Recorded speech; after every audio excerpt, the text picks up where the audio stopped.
র্যাবকে বিলুপ্ত নয়, আরো সক্রিয় করা হচ্ছে। জাতীয় নির্বাচনে কমিশনের অবস্থান ছিল সিরাতুল মুস্তাকিমের মতো। মন্তব্য সিইসির। নতুন ভিসিকে প্রত্যাখ্যান, ডুয়েটে চলছে ব্লকেড। 13 দিন 24 ঘন্টা খোলা থাকবে পাম্প। লোক দেখানো জনপ্রিয়তায় ব্যস্ত সরকার, অভিযোগ এনসিপির। অফিসকে বাসা বানিয়ে থাকছেন 8 সরকারি কর্মকর্তা কর্মচারী। পশ্চিমবঙ্গে নারীদের জন্য ফ্রি বাস পরিষেবা। আমি পুষ্প, আপনারা দেখছেন টাইমস ফ্ল্যাশ।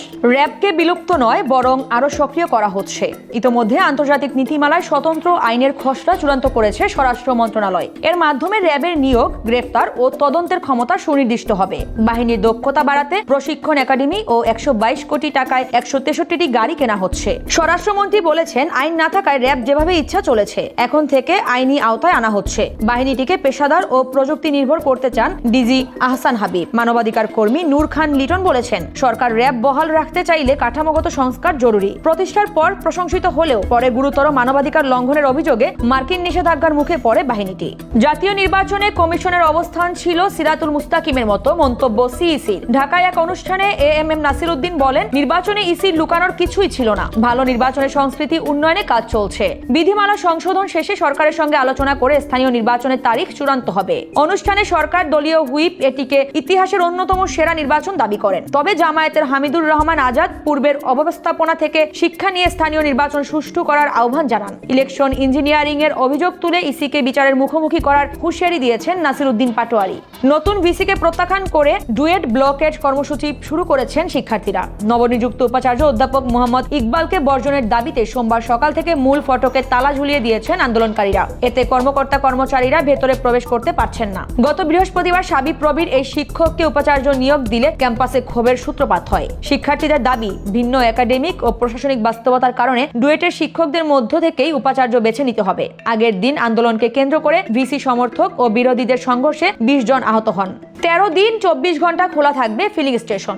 ঈদে যানবাহন চলাচল স্বাভাবিক রাখতে এই সিদ্ধান্ত নিয়েছে সরকার। পেট্রো বাংলার চেয়ারম্যানকে প্রয়োজনীয় ব্যবস্থা নিতে চিঠি দিয়েছে জ্বালানি ও খনিজ সম্পদ বিভাগ। সিদ্ধান্ত অনুযায়ী ঈদের আগের 7 দিন, ঈদের দিন ও পরের 5 দিন সিএনজি স্টেশনগুলো সার্বক্ষণিক খোলা থাকবে।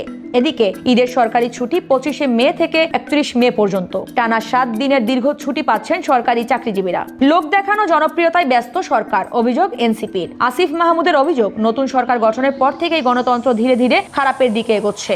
রাজনৈতিক হওয়ার চেয়ে সরকার বেশি পপুলিস্ট কাজ দেখাতে ব্যস্ত। দলটির সদস্য সচিব আখতার হোসেনের মতে, পরিবর্তনের আকাঙ্ক্ষায় প্রধানমন্ত্রীর ভূমিকা যথার্থ নয়। তিনি বলেছেন, সরকার বিভিন্ন কার্ড বিতরণ করছে, তবে সেই অর্থের উৎস কিংবা প্রকল্পগুলোর সার্বিক পরিকল্পনা দীর্ঘমেয়াদী কাঠামো তারা উপস্থাপন করতে পারেনি। সম্প্রতি দলটির আহ্বায়ক নাহিদ ইসলাম বলেছেন, 2 মাসে এত দ্রুত কোনো সরকার অজনপ্রিয় হয়নি। সংকট কাটাতে তারা ঐক্যবদ্ধ কাজের আহ্বান জানান। অফিসকে বাসা বানিয়ে থাকছেন 8 সরকারি কর্মকর্তা কর্মচারী। ময়মনসিংহ স্বাস্থ্য প্রকৌশল অধিদপ্তরের এই ব্যক্তিরা আইন ভেঙে অবাধে ব্যবহার করছেন সরকারি সম্পদ, বিদ্যুৎ, পানি ও এসি। সেখানকার আয়া জানান, 6 মাস ধরে তিনি তাদের 3 বেলা রান্না করে খাওয়াচ্ছেন। অভিযুক্ত উচ্চমান সহকারী হাদিউল জানান, চাকরির বিধিতে নিয়ম না থাকলেও নির্বাহী প্রকৌশলীর কারণে তারা থাকতে বাধ্য হচ্ছেন। সুজন সম্পাদক আলী ইউসুফ একে অপরাধ আখ্যা দিয়ে জড়িতদের শাস্তির দাবি জানান। নির্বাহী প্রকৌশলী হাবিবুর রহমান ঢাকায় পরিবার থাকার অজুহাতে আগামী জুনে ভাড়া দেওয়ার আশ্বাস দেন। তত্ত্বাবধায়ক প্রকৌশলী শফিকুর রহমান জানান, বিষয়টি ঊর্ধ্বতন কর্তৃপক্ষ অবগত আছেন। সরকারি পরিবহনে ফ্রিতে যাতায়াত করতে পারবেন পশ্চিমবঙ্গের নারীরা। মন্ত্রিসভার দ্বিতীয় বৈঠকে সিদ্ধান্ত অনুমোদন করেছে নবনিযুক্ত বিজেপি সরকার। 1 জুন থেকে কার্যকর হবে পুরো রাজ্যে। সরকারি কর্মকর্তারা জানান, এই প্রকল্প লাখ লাখ নারীর কর্মস্থল, শিক্ষা প্রতিষ্ঠান ও জরুরি পরিষেবায় যাতায়াত সহজ ও সাশ্রয়ী করবে। এই বিশেষ সুবিধা চালুর কারণে বিদ্যমান কোনো কল্যাণমূলক কর্মসূচি প্রত্যাহার বা বন্ধ করা হবে না বলে আশ্বস্ত করেছে রাজ্য সরকার। এরকম আরো ভিডিও নিউজ পেতে ভিজিট করুন bangladeshtimes.com-এ। ধন্যবাদ।